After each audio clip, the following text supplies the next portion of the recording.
Hey, welcome to Acting Career Expert Studio. My name is Dan Warner. Thanks for joining us today. Today we're talking about something that's at the core of our business, and that is how to get an audition in 2022. This was a question, it was a version of the question from one of my subscribers, Sharon Spear. So thank you, Sharon, for the question.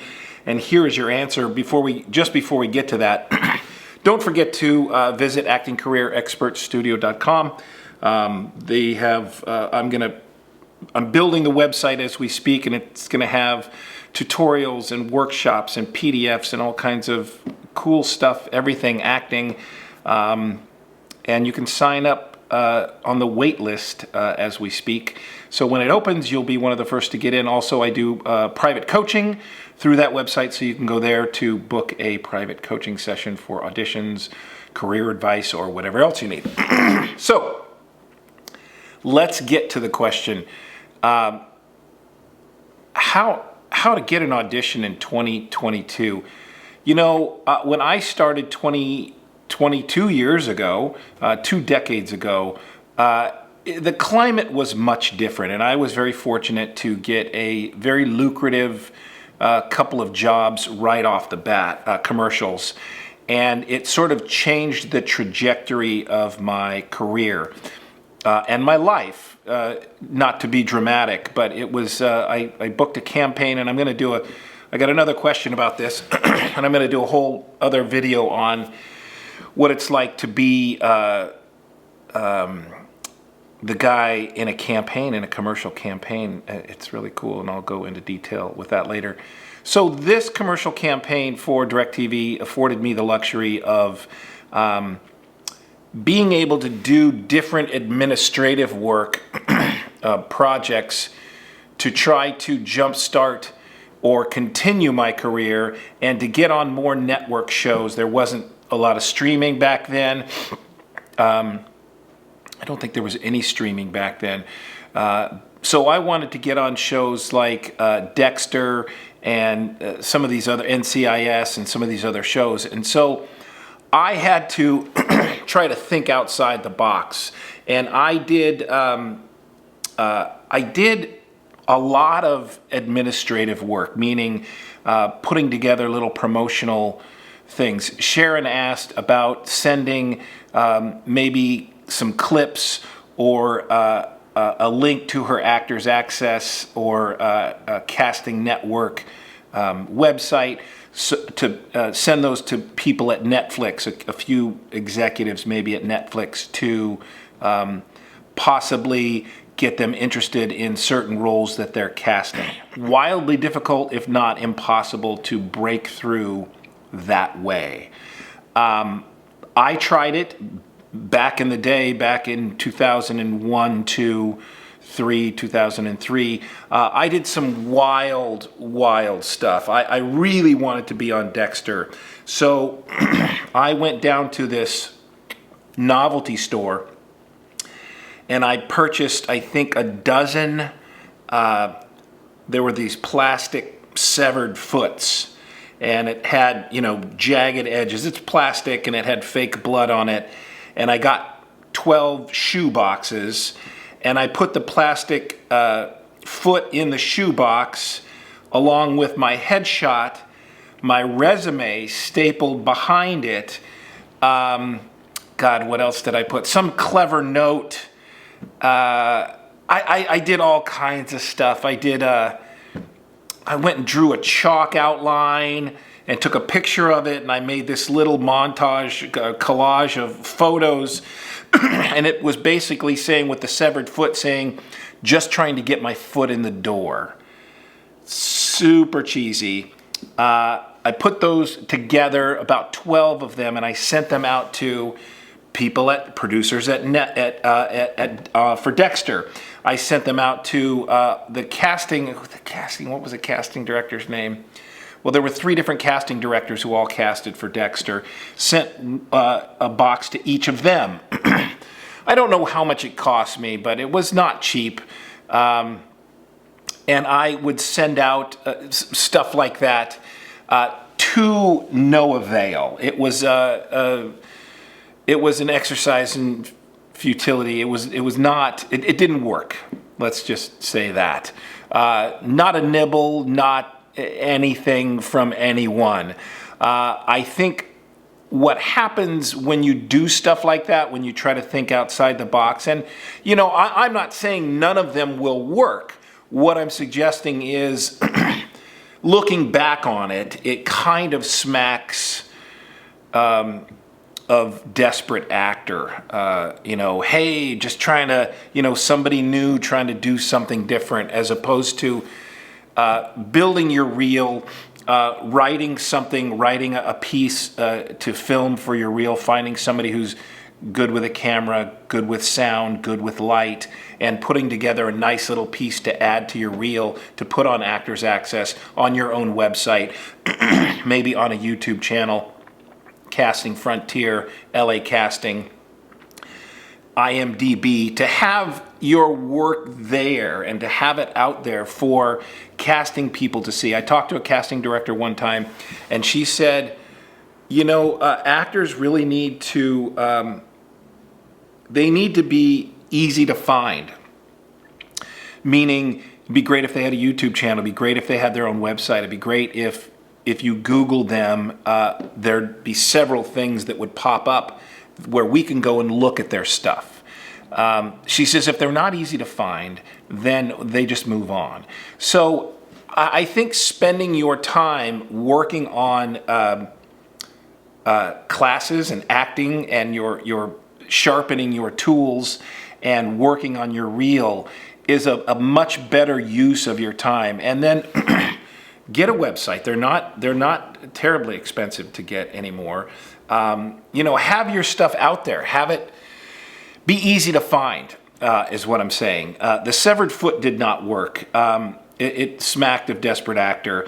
I used to send postcards out all the time. Now, this worked sometimes. And again, you have to remember, this was in the day and age where, not long ago, 24 months ago, where when you had an audition, you got in your car and drove to the casting director's office, and you learned your lines from your sides, and you went in and you auditioned in front of the casting director right there. It seems so odd to make it sound like it was so long ago, but it really wasn't.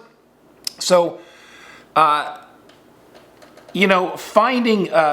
finding something clever to do instead of going through the proper channels usually doesn't work. So I was telling you, I used to send out postcards, and so what I would do is I would print usually about 100 or 150 postcards. And if I booked a job, if I booked a show, let's say I booked a show on NCIS, and then maybe 6 months ago I had booked a part on, say, Arrested Development.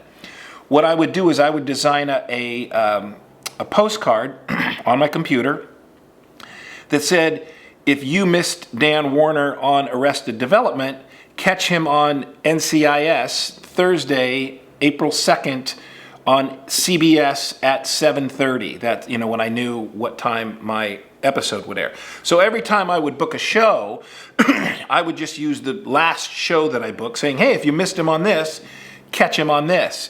It made it sound like, or it makes it sound like, you're working a lot. If you missed him on this, catch him on this, instead of, hey, I'm going to be on this show. So I liked that better. If you missed him on this, catch him on this. And then I would purchase, there was a store here in LA, it's not here anymore, and I'm sure you can get this through Actors Access or some website, and that is casting director labels. Now, it's a little different now because some of the casting offices have closed down because they're doing their jobs from home because of COVID. So I would get these labels, their address labels. I would buy, it would cost, I don't know, $15 or something like that, and I would get all, or $20, I would get all the casting director labels. So I would take the postcard, flip it over, and label, 150, however many labels I had for the casting directors, go down to the post office, get a roll of postcard stamps, and stamp all the postcards, and then send them out. So it's sort of a shotgun promotion, sending them out to casting directors. It lands on their desk. Some of them read them. Some of them, I'm sure, went right into the trash. Some of them had never got to the casting director's desk. I'm sure some of the casting directors told the secretary, if you get any postcards, toss them. I don't have time to read them all because I wasn't the only one doing that. But it did reach a few casting directors. I actually booked Freedom Riders with Hilary Swank. I booked that film because, well, there was a couple reasons I booked the film, but I got the initial audition because of the postcard. So I had sent a bunch of postcards out. I still had some left, and this was back in the day. Again, remember, this was a while ago, where I had a little soft briefcase and I had headshots and I had resumes in there and I had some postcards in case I ran into someone and I could give out my material. It doesn't work that way anymore, and it didn't really probably work that way back then either. But I walked into the casting director's office and I auditioned for Freedom Riders.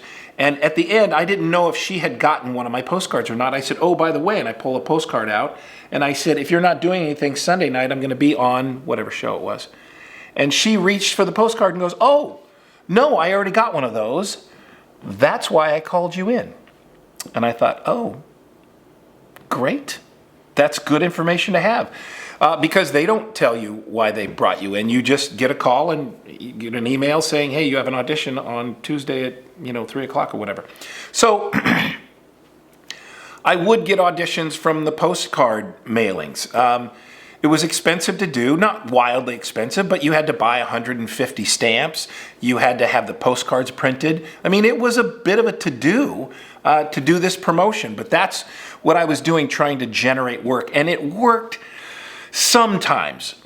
My time and effort, I believe, would have been better served if I worked on my reel, if I worked on my writing, if I wrote stuff to film, my own projects and my own content and my own material, looking back on it.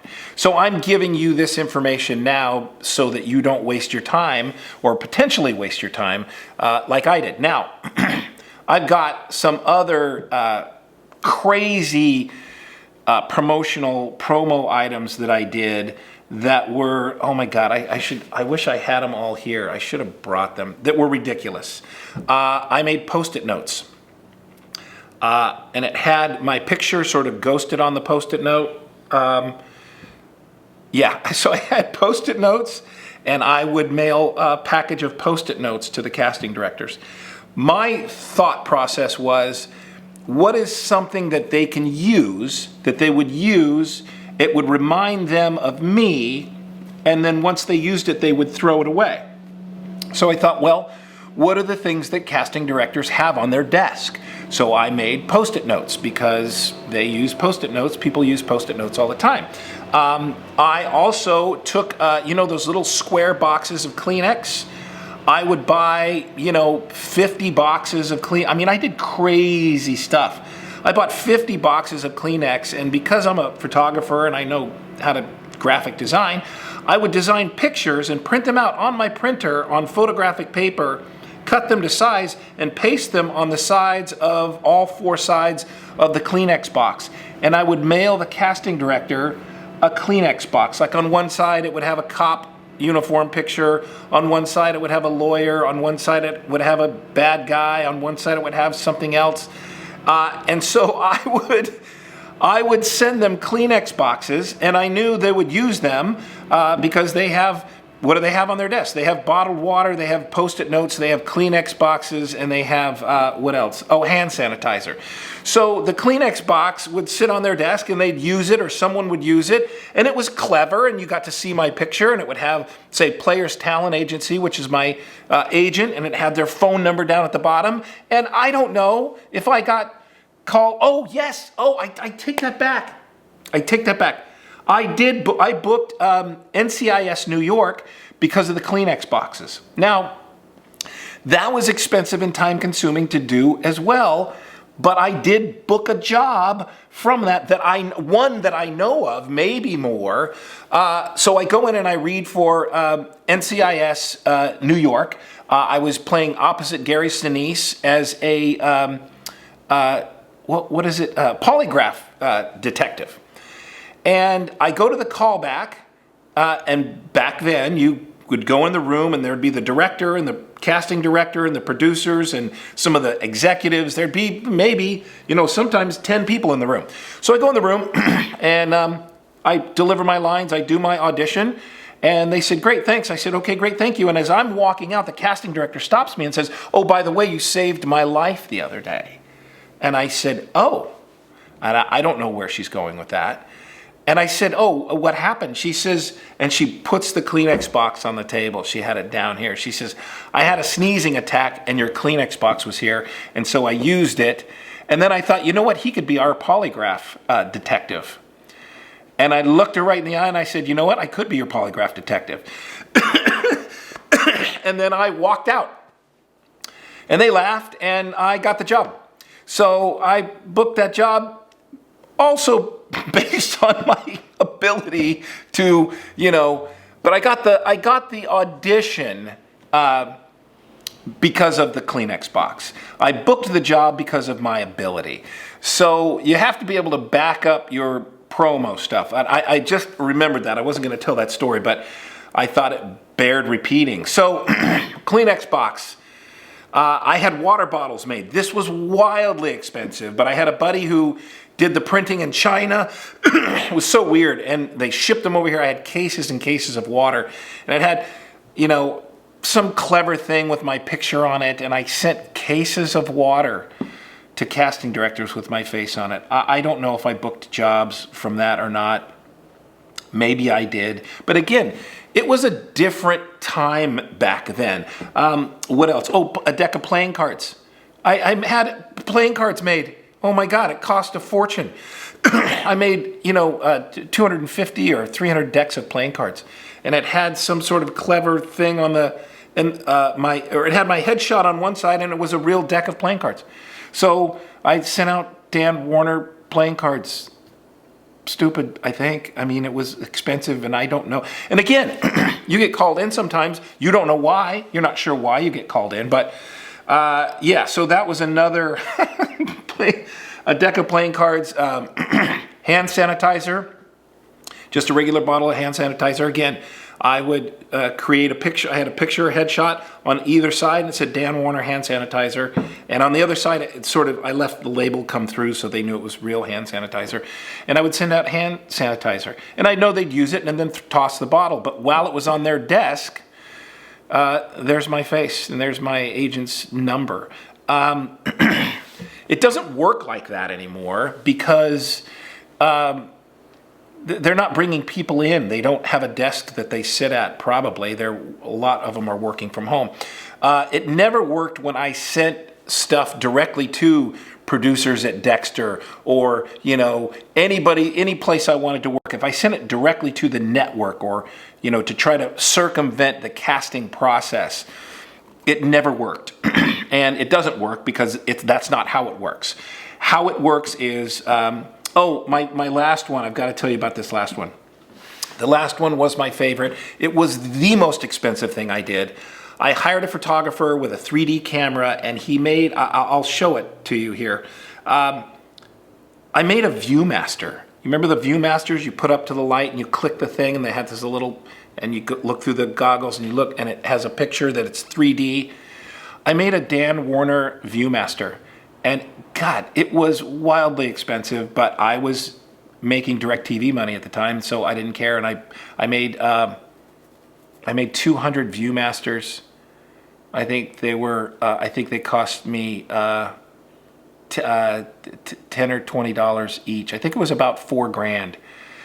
And I sent Viewmasters out to every casting director. One casting director, April Webster, in particular, loved my Viewmaster, had it in her office, called me in for so many things. She called me in for The Office 4 times. I think 4 different, trying to get me in on The Office. And would mention my Viewmaster every time I came into our office. Danny Goldman, God bless him, would call me in. He had his Viewmaster on his desk. They just thought it was the most clever thing ever. And so that worked, but $4,000. So would I do it again? Yeah, probably not. I wouldn't think I would spend that kind of money on promotional items. But about 10 years later, I went into a casting office for a commercial for Mercedes-Benz, and they needed a scientist. So I walk into the office. I hadn't been in that office in a while, and they said, "Hey, Dan, how's it going?" Now, I didn't remember the guy's name behind the counter, the session runner, and I said, "Oh, hey, how are you?" He goes, "So I have to tell you, we were cleaning out our office yesterday, and we hadn't cleaned it out in a really long time, and at the bottom of a bunch of stuff, we found your Viewmaster," and we just started laughing because we remembered when you sent it to us. And it was 10 or 12 years earlier that I had done this. And they picked it up, they said they dusted it off, and they looked at it.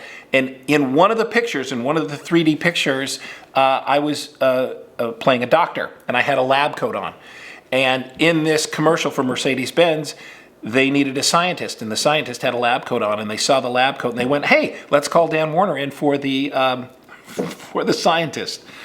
So I got an audition. I did not book it. I got an audition for Mercedes-Benz commercial based on a promotional item that I had done about 10 or 12 years earlier. And again, I don't recommend it. Cost me a lot of money. I don't know how many auditions I got. I don't know how many jobs I got because, again, they don't always tell you. But I know some of them worked and some of them didn't. I was throwing money around trying to get something to work, trying to get a foothold in this business. So it does not work like that anymore. I don't know that postcards would work because casting directors cast from their homes. I would go to, if you do not have an agent, go to Actors Access, go to Backstage, go to LA Casting, and find, they have, it's all under the umbrella of breakdown services, and they have the breakdowns there. And the breakdowns will tell you what people are casting right now. Actors Access is free, free-ish. It's $2, if you're not a member of Actors Access, it's $2 per submission. Or I believe it's $68 a year, which is not bad. And what that does is that gives you unlimited access to for submissions to casting and a bunch of other perks. And so in summation, how to get an audition in 2022, go to Actors Access, go to Backstage. I guess I could have just said that in the beginning and left out all this other stuff. That's it. If you got anything out of this rambling story, hit the like button. Well, I don't even have to. I mean, it's all right here. Like and subscribe and do all that stuff. Go to actingcareerexpertstudio.com. Check it out. Surf around.